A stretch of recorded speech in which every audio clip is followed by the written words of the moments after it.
Hello বন্ধুরা, আমি ছায়া চলে আসলাম আবার একটা নতুন ভিডিও নিয়ে। তো আজকে আমি একটা নীল রঙের বারবি গাউন বানাবো বাচ্চাদের জন্য। আর কালারটা তোমরা দেখতেই পাচ্ছ কি সুন্দর লাগছে দেখতে। আর বাচ্চারা যখন এই ড্রেসটা পরবে তখন তাদের দেখতে আরও সুন্দর লাগবে। কাটিং হয়ে যাওয়ার পরেই আমি সেলাই করতে বসে পড়ি।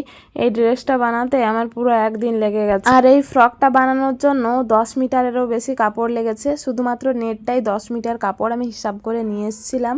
আর সাথে লাইনিং আছে যেটা আমি এখন সেলাই করছি। লাইনিংয়ের জন্য আমি যে কাপড়টা ইউজ করছি সেটা হলো শাটিনের কাপড়। এই ফ্রকটা বানানোর জন্য আমি কি কাপড় কতটা পরিমাণ ইউজ করছি সেটা আমি বলেই দিলাম। এরপর তোমরা হাতে নিলেই বুঝতে পারবে আমি ঠিক বলছি কি ভুল বলছি। আর এই ফ্রকটার নিচে যে কুঁচিগুলো দেওয়া হবে সেগুলো বানাতে সব থেকে বেশি পরিমাণ সময় লাগে। প্রথমে কুঁচিগুলোকে বানিয়ে নিতে হয়, তারপর আবার সেগুলোকে কাপড়ের সাথে অ্যাটাচ করতে হয়। যে কাস্টমার আমাকে এই ড্রেসটা অর্ডার করেছে তার বাড়ি হচ্ছে উড়িষ্যাতে। এই ড্রেসটা বানানোর পর উড়িষ্যা পাঠানো হবে কুরিয়ারের মাধ্যমে। যারা যারা স্টেটের বাইরে থাকো অথবা অনেক দূরে থাকো তাদের জন্য হোম ডেলিভারির সুবিধা রয়েছে।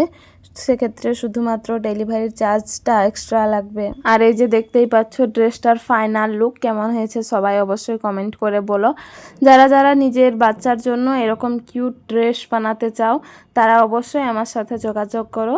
আমার প্রোফাইলের ব্যাকগ্রাউন্ডে আমার ফোন নাম্বার আর অ্যাড্রেস দেওয়া আছে। ধন্যবাদ।